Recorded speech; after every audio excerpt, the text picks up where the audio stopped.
feeling like two ships passing in the night within your own marriage? That gnawing sense of loneliness, even when you're side by side, is a surprisingly common struggle.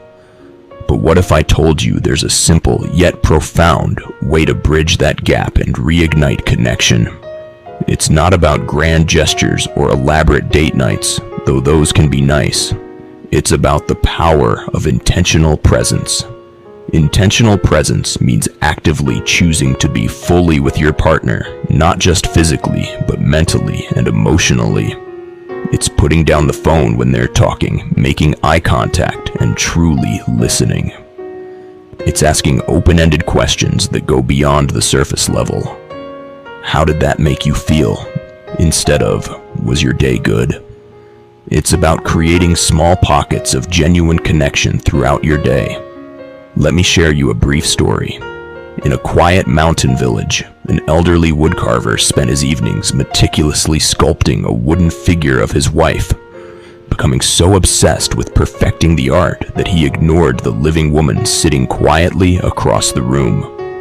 When the wooden sculpture eventually cracked down the center, he wept, realizing he had spent his life carving an illusion while letting the breathing soul beside him starve for attention. He put down his tools, took her hands, and whispered, "I spent a lifetime carving wood and completely forgot how to hold you." True connection is never found in perfecting an ideal image of the past, but in cherishing the imperfect, breathing soul sitting right beside you in the present. Try this. Dedicate just 5 minutes each day to this practice. It could be over morning coffee during a quiet evening, or even a quick check-in during a busy afternoon. Focus entirely on your partner. Ask a thoughtful question, share a genuine feeling, or simply hold their hand and be present.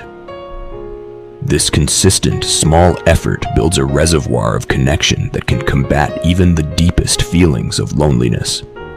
It's about quality over quantity and the commitment to truly see and be seen by the one you love. Drop a heart in the comments if you choose presence today and subscribe for more.